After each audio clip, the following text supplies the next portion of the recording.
March 23rd, 1964, the Reverend Dr. Martin Luther King Jr. came to Christ Church Cathedral to address the St. Louis Ministerial Association. Before that luncheon, he preached from this very pulpit to an overflowing crowd, saying, God is interested in the freedom of the whole human race. Newspaper reports of the day said that folding chairs were placed all the way up to the altar rail, and people stood wherever they could find room to listen to the sermon. Dr. King's words from that sermon and his speeches inspired a movement in the 1960s and continues to inspire new generations today. This call for a worldwide fellowship that lifts neighborly concern beyond one's tribe, race, class, and nation is in reality a call for an all-embracing and unconditional love for all mankind. Loving your enemies. It's so basic to me because it is a part of my basic philosophical and theological orientation, the whole idea of love, the whole philosophy of love. In the 5th chapter of the Gospel as recorded by St. Matthew, we read these very arresting words flowing from the lips of our Lord and Master. Ye have heard that it has been said, Thou shalt love thy neighbor and hate thine enemy. But I say unto you, love your enemies, bless them that curse you, do good to them that hate you, and pray for them that despitefully use you, that ye may be the children of your Father which is in heaven. Certainly, these are great words, words lifted to cosmic proportions.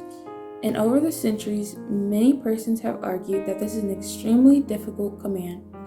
Many would go so far as to say that it just isn't possible to move out into the actual practice of this glorious command. They would go on to say that this is just additional proof that Jesus was an impractical idealist who never quite came down to earth. So the arguments abound. But far from being an impractical idealist, Jesus has become the practical realist. The words of this text glitter in our eyes with a new urgency. Far from being the pious injunction of a utopian dream, this command is an absolute necessity for the survival of our civilization. Yes, it is love that will save our world and our civilization. Love even for enemies. My friends, the road ahead will not always be smooth. There will still be rocky places of frustration and meandering points of bewilderment. There will be inevitable setbacks here and there. There will be those moments when the buoyancy of hope will be transformed into the fatigue of despair. Our dreams will sometimes be shattered and our ethereal hopes blasted. We may again, with tear-drenched eyes, have to stand before the bier of some courageous civil rights worker whose life will be snuffed out by the dastardly acts of the bloodthirsty mobs. Difficult and painful as it is, we must walk on in the days ahead with an audacious faith in the future. Let us march on poverty until no American parent has to skip a meal so their children may eat. March on poverty until no starved man walks the streets of our cities and towns in search of jobs that do not exist.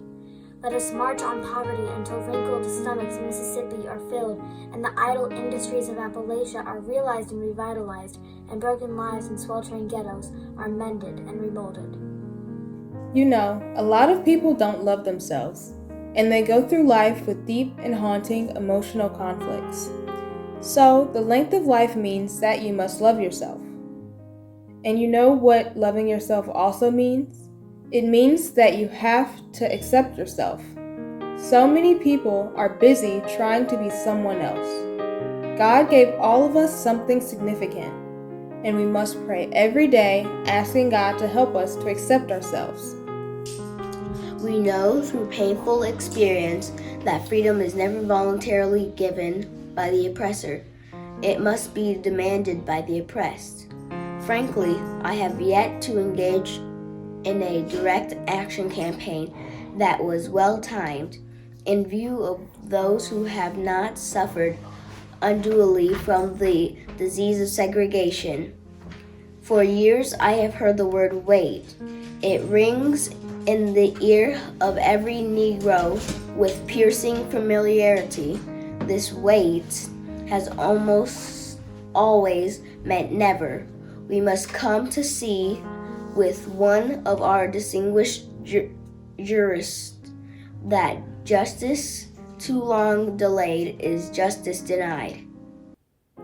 We have a task, and let us go with a divine dissatisfaction.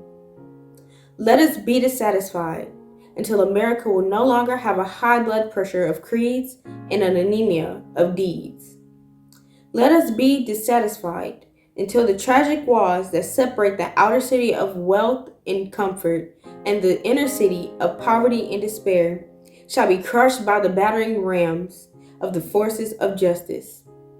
Let us be dissatisfied until those that live on the outskirts of hope are brought into the metropolis of daily security.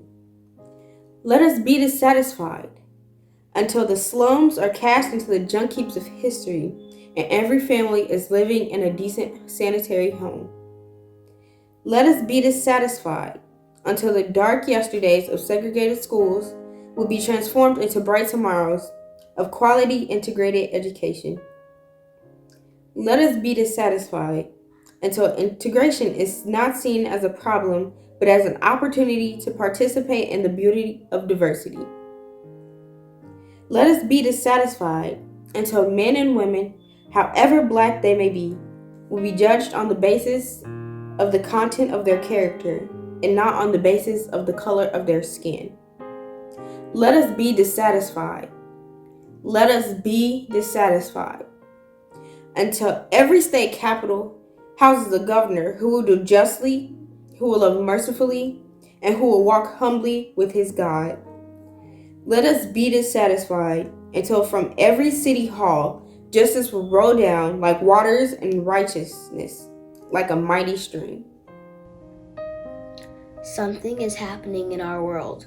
The masses of people are rising up, and whenever they assemble today, whether they are in Johannesburg, South Africa, Nairobi, Kenya, Accra, Ghana, New York City, Atlanta, Georgia, Jackson, Mississippi, or Memphis, Tennessee, the cry is always the same.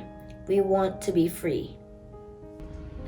The ultimate measure of a man is not where he stands in moments of comfort and convenience, but where he stands in moments of challenge and controversy.